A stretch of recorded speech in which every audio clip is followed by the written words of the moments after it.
我活了18年才发现自己是个男配，身边所有女人都会被男主无情夺走，高冷傲娇的青梅校花，霸道病娇的冰山总裁，甚至是说好陪我一辈子的温婉姐姐，只要男主轻描淡写的一句天凉了，这群疯批女主就会毫不犹豫将我粉身碎骨。于是当女主再次为了男主找我麻烦时，我决定开摆了。宋墨，没想到你竟然是这种人，将晨曦同学反锁在厕所里面整整1个中午。我命令你现在立刻给晨曦道歉。我心中冷笑，堂堂魔都安家的大小姐，家中资产破1000亿，但是偏偏就是贱，自己好好的大小姐不当，非要去当晨曦的舔狗。安同学，你可不要凭空污蔑好人。我好端端的坐在教室里面，连厕所都没有去上过，你怎么确定是我将晨曦锁在厕所里面的？不是你还能是谁？晨曦都说在厕所里面只听见你一个人的声音。安以诺很疑惑，刚才他怎么好像听见宋墨在骂自己，说自己是晨曦的舔狗，真是可笑。心脏的人想什么都脏，自己明明只是关心同学而已，真是傻逼。我在心中嗤笑，这安以诺不愧是晨曦的头号舔狗，被晨曦钓得团团转，未来甚至连一个男女朋友的名分都没有，但是却一直被晨曦消耗着金钱还有家族人脉。也是，像他这种级别的舔狗，别说是吃肉喝汤了，就连吃翔都赶不上热乎的。安以诺俏脸瞬间一滞，不是幻听，他竟然真的能够听见宋墨的心声，怎么会有这样神奇的事情？不是说只有相爱相契合的人才能心灵相通吗？等等，现在不是想这些的时候。刚才宋墨在心里说我是一条舔狗，别说吃肉喝汤，就连吃翔，恶心！安以诺气得气血上涌，原本就涨红的脸蛋此时都快冒烟了。我似笑非笑的看着他，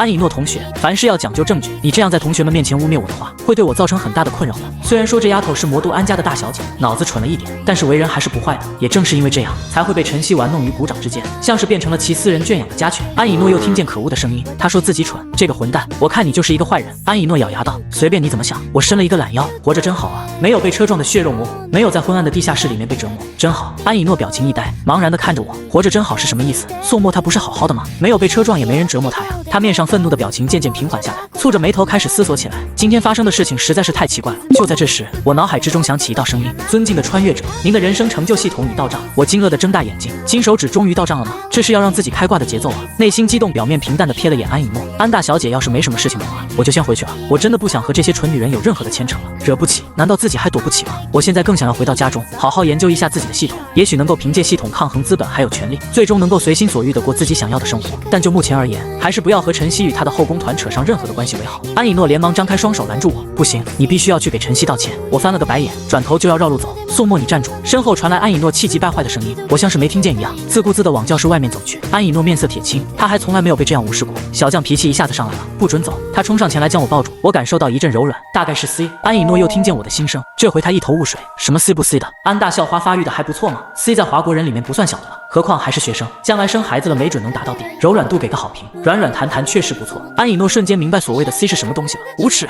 他像是触电一样松开我的手臂，可惜便宜晨曦那个傻逼了。不过没关系，世界上的好女孩这么多，这几个蠢女人愿意犯贱，也是她们自己的自由。安以诺怒瞪着我，这家伙总是在心里面造谣，自己和晨曦明明什么关系都没有。他身为班长关心身世凄惨的晨曦，也仅仅只是出于同情心罢了。宋墨，你必须要去和晨曦道歉。你知不知道晨曦是个孤儿，因为小时候遭遇了校园霸凌，所以现在心灵很脆弱，好不容易走了出来，你又这样欺负他，他都得抑郁症了。闻言我实在是没有憋住笑了出来，还抑郁症？当老子不知道晨曦这笔现在正在校医室勾搭校医室吧？安以诺这个蠢女人，还在这里给自己的情郎出头吗？好好的安家大小姐就这么喜欢当舔狗？安以诺白皙的拳头忍不住攥紧起来，他受不了了。宋墨，你才是舔狗，你全家都是舔狗，我看不用解释了。你对晨曦的恶意这么大，我看就是你把晨曦反锁在厕所里面的。我知道不将这傻逼事情解决掉，今天是回不了家了。转过身，眼神不带丝毫情感，冰冷的看着安以诺，强大的气场让他下意识的后退了2步。安以诺，你这么笃定是我将晨曦反锁在厕所里面的，那我倒要问问你，如果我证明不是我，你应该怎么补偿我？安以诺被我咄咄逼人的气场压倒，要真的不是你的话，我就给你道歉。我冷笑一声，你给我道歉，可不敢委屈安大小姐，我要晨曦向我公开道歉。安以诺争辩道，晨曦又没有说是你干的，他只是说就只有你和他在厕所里面，我内心犯恶心。安以诺，你特娘的真是一条好狗，老子怎么就没有你这样护主的狗？听见我的心声，安以诺顿时面色苍白，我神色冷淡，眼神中对安以诺的讨厌不加掩饰。本以为无法对抗剧情，想要躲着这群疯批，但是现在有了金手指，我决定不装了。我倒是想看看，要是我成长到连晨曦身后那些女人都无法撼动的地步，这晨曦能笑到几时？走吧，你不是说让我和晨曦道歉，我现在就和晨曦当面对质，看看到底是谁在说谎。安以诺情绪有些低落，从小到大他一直都是被别人喜欢的对象，从来没有感受到恶意，但是自从听到我的心声后，原来自己也是会被人讨厌的，他很委屈，不就是道个歉吗？好，就去当面对质，他倒是要看看，等站到人证面前的时候，宋墨到底还能不能像现在这样理直气壮。走吧，安大小姐。晨曦同学正在校医室里抹眼泪呢，小姑娘佳佳的多可怜啊，在厕所里面待了1个多小时。小时都得抑郁症了呢？哎呀，说错了，是男孩子佳佳的。我总以为晨曦同学是林黛玉转世呢。对不起，但是这也不能全怪我，毕竟她掉的眼泪都快超过林妹妹了。围观的同学里面爆发出一阵欢笑声。仔细想想，我说的还真没错，晨曦给他们的印象确实是动不动就掉眼泪。安以诺握拳咬牙道：“不准笑，晨曦也是我们大家的同学，而且她从小是一个孤儿，很可怜的，她心里本来就脆弱，你们还这样嘲笑她的话，她的抑郁症会加深了。”安以诺不说还好，他这样一说，同学们的偷笑声是怎么也止不住。安以诺急得都快要哭了。安同学你怎么了？耳边传来我关心的声音。安以诺泪眼朦胧地看着我，不要你来装好人，这可把我急坏了。别，安同学，你该不会也得抑郁症了吧？要不道歉的事情先缓缓，你先去和晨曦同学交流一下抑郁症的一些心得。安以诺蹲下身子，双手将脸挡住，悄悄滴下2滴泪水。臭宋墨坏死了。虽然安以诺蠢，但为人确实算不上有多坏。我也不想过多的为难他，直接伸手将他从地上拉起来。走吧，安同学，可别让晨曦同学等久了。安以诺擦干泪水，瞪着眼睛道：“不要你关心，我才没有你想的那么脆弱呢。”等到我和安以诺来到校医务室，只见一个留着中长头发、看上去很是柔弱的少年，正泪眼阑珊的靠在病床上，娘们唧唧的抹了半天的眼泪，才突然发现有人进来了，于是手忙脚乱的擦干眼泪。看见我，他身体猛然一颤，好像很害怕我的样子。晨曦，我带着宋墨来向你。安以诺话还没有说完，晨曦就哽咽的抢着道：“对不起，宋墨同学，我没有告状的意思，是班长太关心我，我怕他担心才说出来的。求求你不要怪班长，你要是生气的话，就只对我一个人发火好了，我再也不敢告状了。”我冷眼旁观，静静的看着晨曦的表演。这个死娘炮熟练掌握了绿茶的生存法则，如果不是忌惮那剧情惯性，我就会用行动告诉晨曦，再见的表男2巴掌都能治好，如果没治好，那就再来2巴掌。安以诺看见晨曦泪眼朦胧的样子，心中越发心疼。晨曦实在是太可怜了，一直被欺负，难怪会得上抑郁症。然后又听见我的心声，晨曦都哭了，宋墨居然还想要打晨曦，他还是人吗？安以诺的声音之中压抑着怒火道：“宋墨，事到如今你还有什么好说的？你是不是还胁迫晨曦了？我警告你，你要是敢秋后算账去找晨曦麻烦，我也就不会再顾及同学情面了。”我安以诺也不是吃素的，这女人是真的蠢到极点，她是眼瞎看不出来吗？晨曦明显就是装作这副可怜样子，老子话都没和她说过2句，她就话里话外都在说我霸凌她。傻逼女人，你看看周围的同学有几个像你一样蠢，别人说什么你就信什么的。我有些火大，在心中痛骂安以诺，但还是维持住自己的表情，轻轻一笑。晨曦同学，我记得我们之间应该没什么矛盾吧？你为什么要污蔑我？晨曦怯怯地将脑袋低下。宋墨同学，你说的对，我们之间没有任何矛盾，你也从来没有欺负过我。我对晨曦的回答早有预料，正要开口，安以诺愤怒的声音响起：“宋墨，你实在是太让我失望了，承认自己的错误就那么难吗？这家伙为什么就是不肯道歉，还一直在心里面鄙夷晨曦，还骂自己是蠢女人。”安以诺此时像是一头暴躁的母狮，眼睛死死地盯着我，我的忍耐是有限度的。看见安以诺发火，围观的同学们都是噤若寒蝉，不敢在这个时候触安以诺的眉头。魔都安家可不是好招惹的呀。我眼神平静，晨曦那沙比不愧是主角呀，开局一条狗，装备随便绑。他又在心里面骂自己是一条狗，不要以为比喻诙谐一点，自己就听不出来了。安以诺的忍耐到了极限，他拿出手机来就要给家里人打电话。宋墨，你清高是不是？那我就按着你的膝盖让你跪下道歉。我冷冷道：“怎么，我连解释的权利都没有了吗？”安以诺嗤笑道：“人证就在你面前，你还有什么可说的？宋墨，我再给你最后一次机会，现在立刻马上向晨曦同学道歉。”我露出一个轻蔑的笑容。安以诺同学，你是以怎样的立场要求我道歉的？我是班长，我有义务保护弱势的同学们，还真是义正言辞啊。我嘴角微勾，请问晨曦同学，你是什么时候去上厕所的？晨曦胆怯地看了我一眼，我是中午下课之后去上的厕所。我上厕所的时候听见宋墨同学的声音，然后想要打开门，却发现门被反锁。我冷笑一声，是吗？但是我中午下课之后根本没有去上厕所，不可能，我明明听见了你的声音。晨曦有些着急，他可怜兮兮地看向安以诺道：“我没有撒谎，不信的话可以调监控，我等的就是这个时候。”好，调监控。现在我们谁都是一面之词，只有监控是公平公正的。晨曦没想到我竟然完全不虚，他面色瞬间变得惨白，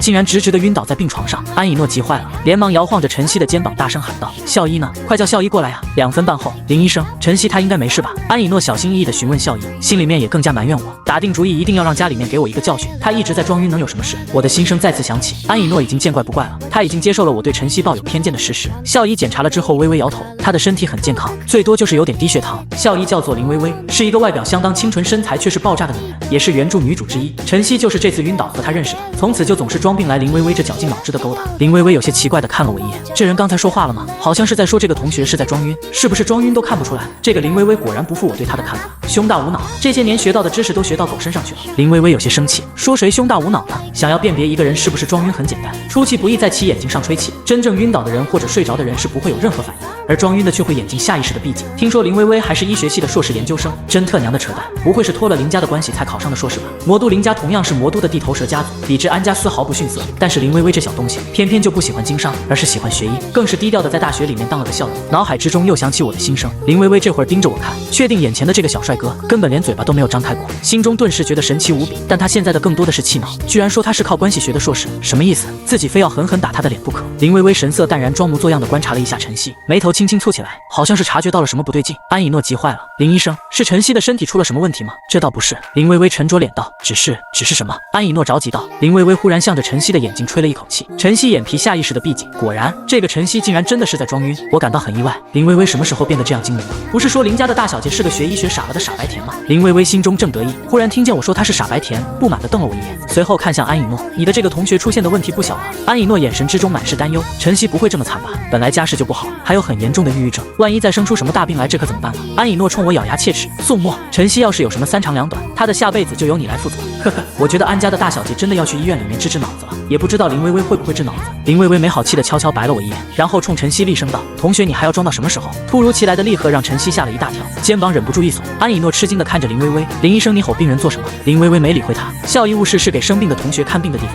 绝对不是给装病的同学耽搁时间的地方。你以为我看不出来你有没有装晕吗？安以诺一脸不可置信，晨曦竟然是在装晕。晨曦顿时感觉不好了，完了，被发现了。如今骑虎难下，若是承认了自己装晕，那岂不是颜面无存，甚至说不定还要被安以诺讨厌。但他反应很快，装作如梦初醒一般睁开眼睛，一脸懵懂的看着林微微，医生，我刚才怎么了？好像我是晕倒了。林微微深深的看了晨曦一眼，没有说话，这给了晨曦喘息和操作的时间。他抱歉的看向安以诺，对不起班长，刚才我晕过去了，但是很快就醒了过来，应该没有什么大碍，让你担心了。安以诺摆摆手，只要晨曦同学你没事就好。我不吭声，站在旁边操弄着手机发消息。在晨曦装晕之后不久，我就在班群里面找到夏柔同学，请他帮我把监控调了出来。晨曦还在进行着自己的表演，我一把拉过安以诺，将手机录下的监控视频给他看。安以诺同学，不知道现在能不能证明我的清白了？安以诺很是仔细的将视频看完，即使很难相信，但是证据摆在这里，他不得不信，竟然还真不是宋墨做的。他只是在厕所外面洗了个手，根本没有进去上厕所，自然不可能将晨曦反锁在厕所里面了。安以诺现在很尴尬，原来自己真的误会宋墨了。我似笑非笑的看着晨曦，陈同学，现在你还觉得是我将你反锁在厕所里面的吗？你看你话里话外冤枉我，好像对我有很多意见了。晨曦的表情瞬间变得可怜兮兮，对不起宋墨同学，是我误会你了。当时我在厕所的时候只听见了你的声音，所以才会误会那个人是你的。停停停！我连忙止住晨曦的诉苦。监控显示，在你被反锁的那段时间里面，厕所里面进进出出的同学并不算少，为什么你不叫同学给你开门？晨曦一时语塞，但以为这就能将其绝杀，那就大错特错。我不敢，我知道我是一个孤儿，因为身世不好，同学们全都看不起我，都欺负我污，我就活该被锁在厕所里面。那破碎柔软的奶狗音，真让人情不自禁就会产生想要呵护的念头来。安以诺纠结了很久，最终指责我道：“晨曦同学只是搞错了而已，你不是已经证明清白了吗？为什么还要一直咄咄逼人？我很清楚，在这个世界里面，人与人之间讲的不是道理，而是立场。”安以诺已经很明确地表达了自己的立场，同时安家掌握着我现在根本无法抗衡的权势，我一切的争辩都毫无意义。系统刚刚到手，还没有捂热乎呢，我如今也完全不想再和安以诺浪费时间了。淡淡哦了一声就打算离开。安大小姐，时间不早了，我还要回家吃饭，就先不和你聊了。煞笔安以诺像狗一样被晨曦耍得团团转，前世里面晨曦的后宫团之中最蠢的那个女人就是她，就连林微微那个傻白甜都比她好多。晨曦一边在校外疯狂搞暧昧，一边在学校里面吊着安以诺这只蠢驴，完全把安以诺当成了自己的丫鬟来使唤。学校里面的什么破事都交给她来干，甚至还要用安家的钱去和别的女人创业。闻言，安以诺脸上渐渐浮现出震惊，前世，脑海之中一切的线索全都串起来了。原来宋墨竟然是重生者吗？难怪他的心声里会出现那么多奇怪的话语，而且现在的宋墨有很大不同，根源尽出在这里。所以按照宋墨的心声所说，自己将来会喜欢上晨曦，并且成为他的舔狗。而晨曦其实不像表面这么简单，一直在吊着自己。此时我已经走远了，安以诺很想要冲出去叫住我，问问关于未来发生的一切，但是他还是忍住了，表面上没有露出任何的破绽，拿出一个苹果帮晨曦削着，心不在焉的想着事情。其实他确实对晨曦有好感，那张苍白柔弱的脸蛋，还有眼神之中那化不开的破碎感，看上去就像是一个有故事的男生。在了解到晨曦的身世之后，他便情不自禁的心疼起来。出于同情，他一直在帮助着晨曦，直到今天发生的一切。安以诺将苹果削好递给晨曦，晨曦咬了一口之后，竟丝毫不避讳的将苹果重新递给安以诺，面上露出一个阳光的笑容。以诺，你也吃。安以诺什么时候吃过别人吃剩下的东西？何况在我那了解到晨曦好像很有心机，他犹豫了一下，正在想怎么拒绝。晨曦苦笑一声，也是，以诺你是安家的大小姐，怎么可能会吃我吃剩下的苹果呢？是我太愉悦了，其实我只是想要向你分享我拥有的一切罢了。苹果真的很甜。晨曦的一套连招下来，若是以前的安以诺肯定不忍心然后就吃了，但今天他莫名觉得晨曦有些虚伪，于是破天荒的撒谎解释道，我今天来了例假，不能吃凉的东西。晨曦你不要多想，我们是同学啊。晨曦眼中隐晦的露出些许阴霾，他很确定安以诺变了，全都是因为宋墨那个家伙。另一边林微微也久久没缓过神，宋墨竟然是重生者，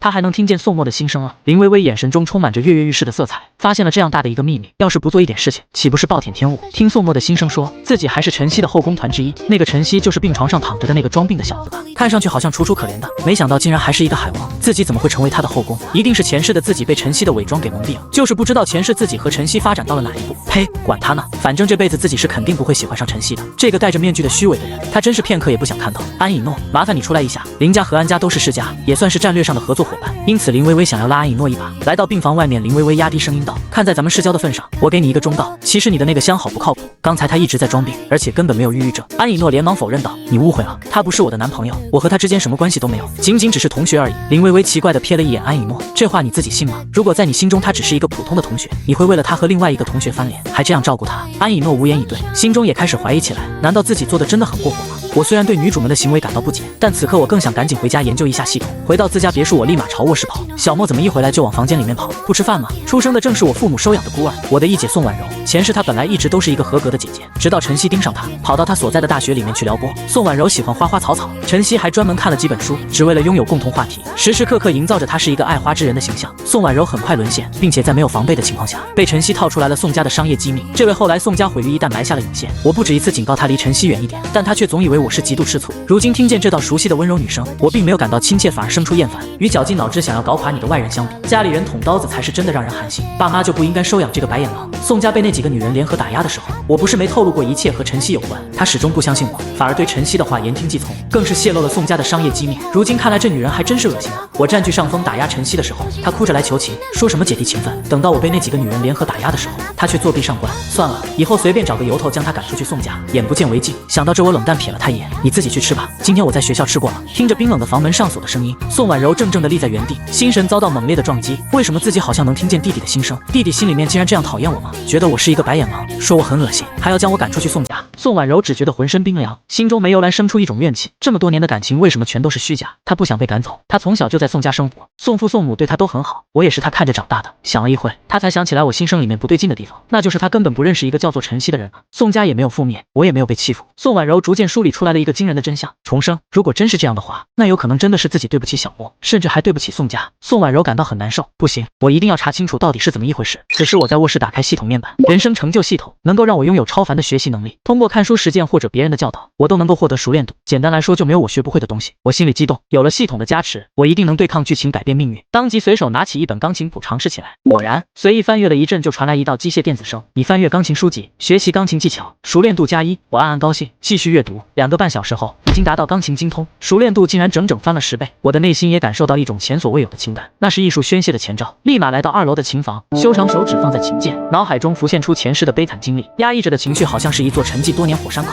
一朝爆发，势不可挡。另一边，宋婉柔翻来覆去睡不着，我的冷淡让她感到难过。不管她未来怎么样，但是现在她最关心、最在意的人只有我。忽然，她听见钢琴声，激昂的曲调，压抑着的愤怒的情绪，让她心情一震。身为魔都音乐学院的学生，宋婉柔感到很震惊，这样富有情感的音乐，即使是她的老师也不能随时随地的弹奏出来。她轻轻起身，心中生出来一个猜测，蹑手蹑脚的推开房门，果然看到那个熟悉的身影，坚韧挺拔，就像在做激烈的抗争，表情痛苦却不愿放弃。她好像看见一个少年，明明只是想要守护好自己真爱的一切，但是却被亲近之人一次次抛弃，一次次伤害。宋婉柔听着听着，泪水夺眶而出。她不知道未来的她为什么会辜负我，心中也对未来的她升起无限悔恨。第二天一早，我神清气爽地坐在餐桌上吃早餐，宋婉柔顶着2个熊猫眼出现在我面前，我有些愕然，难道是昨天晚上我弹钢琴吵到她睡觉了？我有种解气的感觉，干得漂亮！以后每天晚上我都弹钢琴，最好是能让她天天睡不着觉。主动从宋家搬走。听见我的心声，宋婉柔眼神中露出一丝宠溺，没想到弟弟捉弄人的时候也这么可爱。要是每天晚上都能听见他弹钢琴，也是一种享受。昨晚宋婉柔一夜没睡，她终于想明白了，不管以后的自己会做出什么事情来，但是现在那些事情都还没有发生，自己还是有弥补的机会。只要改变小莫心中对自己的看法，让他知道自己最心疼的人还是他，是不是就可以修复好自己和弟弟的关系？想通之后的宋婉柔显得十分高兴。小莫路上注意安全哦。我冷漠的撇撇嘴，直接出了宋家别墅。看着我离开之后，宋婉柔立马打电话给辅导员请假，她要好好调查这个叫晨曦的到底是什么人。我来到教室，刚坐下就感觉到有一道视线一直注视着我，是安以诺。他神色很是复杂，轻轻的咬着嘴唇，有点不好意思开口的感觉。我没在意，找了一个周围没人的位置坐下来，取出高数课本开始刷学习的熟练度。忽然感觉自己的肩膀被拍了一下，看见安以诺尴尬看着我，那个宋墨，我微微蹙起眉头，这个女舔狗又想要整什么幺蛾？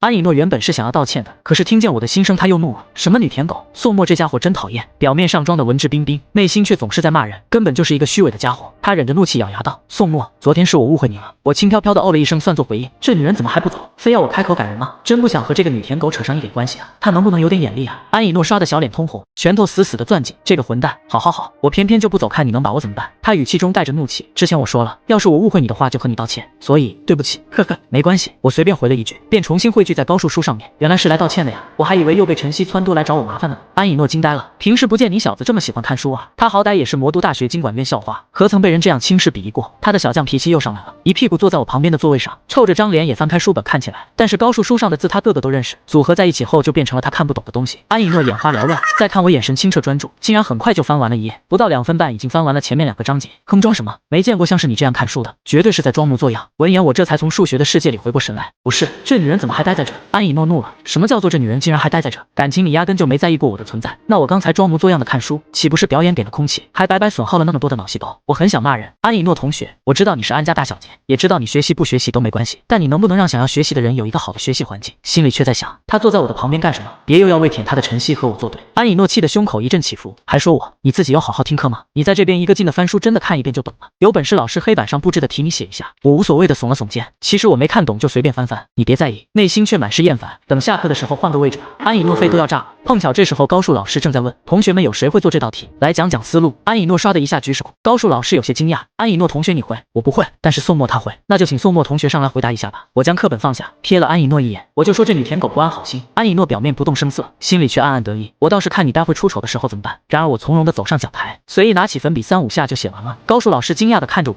不错，宋墨同学写的又快又正确。话还没有说完，又看见我刷刷刷的在黑板的空位上接着开始写起来。高树老师彻底呆住，好家伙，竟然用了足足3种解法，其中1种解法还是课本上未曾出现过的，全部正确，不错，宋墨的基础很扎实。在同学们顶礼膜拜的目光之中，我很是低调的走下讲台，回到座位，眼角余光瞥了瞥安以诺。安以诺感觉到其中深深的轻蔑意味。宋墨你真是一个大笨蛋，只是碰巧数学好罢了，我就不信你没有弱点。这时一个人从后门推门而入，晨曦头上缠着一个绷带，面色苍白虚弱，他环视教室一周，寻找着安以诺的身影。当他看见安以诺坐在我旁边时，故作可怜的眼神立马变得阴狠毒辣，全都怪宋墨，要不是他，安以诺还是像以前一样对自己无微不至的关怀。晨曦面色变幻，酝酿了一下情绪，走进教室里，坐到安以诺旁边的空位上。安以诺侧头看见晨曦，惊讶了一下，当在看见对方眼中盈满泪水时，他竟然感觉有些惭愧，忍不住的就想要和我拉开距离。晨曦咬了咬唇，眼神凄楚，以诺你为什么会坐在宋墨的旁边？你不是和我说过宋墨这个人很讨厌，你不喜欢他的吗？我这时也注意到晨曦的存在，这沙比东西又来了，果然还是和前世一样阴魂不散，这是怕老子把他调教好的舔狗抢走是吧？安以诺虽然已经有所猜测，但还是感到惊讶，宋墨他果然是重生者，这么说来，他对我的坏印象都来自于前世。安以诺想起昨天我的心声，被车撞的血肉模糊，被关在地下室里面折磨凌辱，难道这也和自己和晨曦有关系吗？所以宋墨才那样厌恶自己和晨曦，不知道为何，自从听见我的心声之后，他就感觉晨曦不像自己了解的那样单纯。再一次看见晨曦那张苍白破碎的脸蛋，也不像以前一样心疼。晨曦很可能是为了引起自己同情在装模作样。想到这，安以诺微微蹙眉，我不可以坐在宋墨的旁边吗？闻言，晨曦面色惨白，以诺你误会了，我并不是想要管着你，只是宋墨他不是什么好人。我揶揄的看向晨曦，奇怪，晨曦你之前不是一直很害怕我的吗？怎么现在敢当着我的面说我不是什么好人了？晨曦没有回话，只是哀求的看着安以诺。我看戏一样看着两人，让我猜猜接下来安以诺会怎么做。他肯定受不了晨曦这种眼神，很快就会安慰着说，晨曦你别难过，等下课我就换位置，没准还要瞪我2眼。然而安以诺直接就开始瞪着我，怎么感觉小娘们听见自己在骂他了一样，这眼神瞪得越来越凶狠了。安以诺很想用眼神杀死我，但是为了防止我看出来什么破绽，他还是强迫自己将眼神移开。他眸子微微抬起，看了看晨曦，晨曦同学，我们只是同学而已，我之前可以坐在你的旁边，现在也可以坐在宋墨的旁边。宋墨高数成绩很好，我坐在他的旁边，有不懂的还可以问他，有什么不可以的吗？晨曦面色难看，这宋墨到底施展了什么妖法？为什么能让安以诺对自己的态度发生这样的转变？以诺，我怎么感觉你变了好多？是不是宋墨说了我的坏话？你千万不要因为别人的一家之言就对我产生偏见，你是我在学校里面唯一的朋友啊。闻言，安以诺表情有些触动。晨曦见状，眼眶的泪水顺势落下，声音带着哭腔，我没有家人，你就是我的家人，我一直拿你当亲姐姐看待的。安以诺有所动容，但是他看了看我，为什么这次没听见这家伙的心声？然而刚想着就听见了我的心声，这2个贱男舔女能不能死一边去啊？恶心，老子就想好好的看会书都不行吗？终于等到我的心声，安以诺表情漠然一变，对晨曦冷冷道，有什么话能不能下课再说？说完他开始专注听讲。可恶啊，老师都已经讲完了，现在根本听不懂，要不要去问问宋墨这家伙？但是想到我心里面对他的评价已经低到极点，冲着我哼了一声。晨曦一直用眼角余光偷看安以诺，见到他因为我产生的一系列小动作，他顿时脸色难看。熬到下课，他立马将安以诺叫出去。以诺，我感觉你好像讨厌我了，是我哪里做的不对吗？要是以前你绝对不会坐在宋墨的旁边。安以诺感觉很烦，以前他或许确实对晨曦有那么一点好感，但是也是同情的成分居多。可是昨天以来发生的事情都说明晨曦是一个虚伪的人，自己又不是他亲妈，凭什么总是要事事都照顾着他？想到这，安以诺冷漠道，晨曦你也是一个成年男人了，能不能有点自己的事情做，不要天天围在我旁边行不行？我们2个只是同学关系而已，学校的贫困补助我也帮你申请了，各种请教条也帮你办了，你不能要求我一直为你奔走吧？我坐在哪个位置，这是我的自由。安以诺说话的声音并不算小，教室里的同学立马竖起耳朵吃瓜。到底发生了什么事？刚才我没听见，还能有什么事？就是那个晨曦，班长帮了他那么多忙，他还想要道德绑架班长，不准班长坐在宋墨旁边。晨曦是想要笑死我继承我的饭卡吗？别人班长是可怜他又不是他妈，这他也管得着？晨曦闻言面色当即一黑，脚步匆匆小跑着离开了，内心恨得咬牙切齿。宋墨，我要你付出代价。等到安以诺回到教室，却发现我竟然真的换位置了，什么意思？和我安以诺坐一起很嫌弃吗？安以诺看着我在教室前面教下柔做题，直接掏出手机给我发送了一条消息：宋墨，你就是一个没有素质的家伙，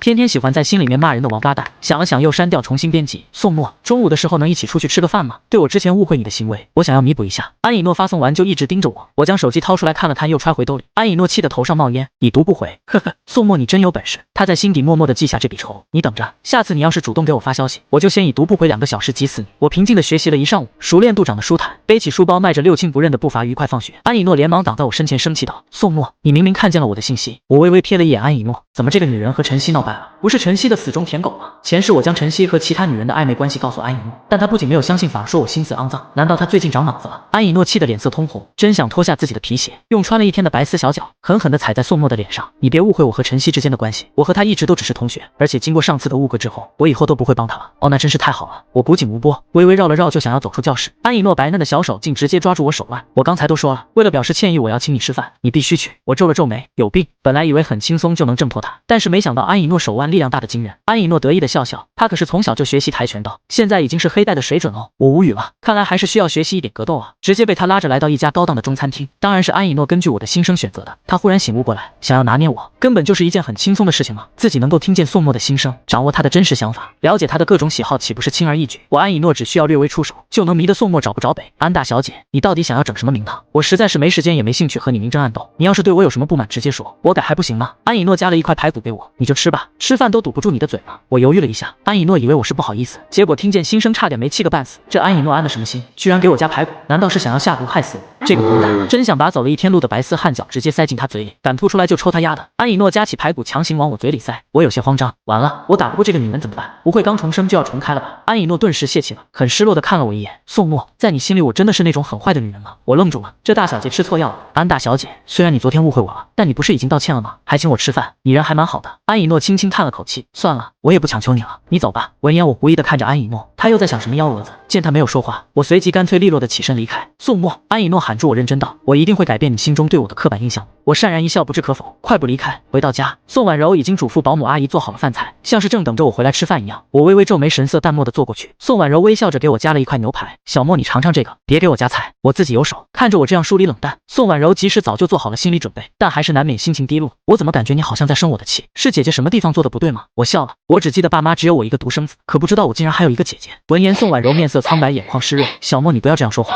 姐姐真的很伤心。我面色瞬间一变，沉默不语，快速的吃着饭。这算什么伤心？前世我被背叛的时候就不伤心了吗？这个女人总是习惯装作这副可怜模样，我倒是宁愿她早点遇见晨曦，从我家滚出去最好。现在当务之急还是要自保，等我腾出手来，就算是拼着父母反对，我也要她从我面前滚蛋。宋婉柔听见我心声，面色一点点往下沉，她只是恨未来的自己，恨那个莫须有的晨曦。自己和小莫之间的关系本来好好的，要不是那个恶毒的晨曦，小莫怎么可能会这样讨厌自己？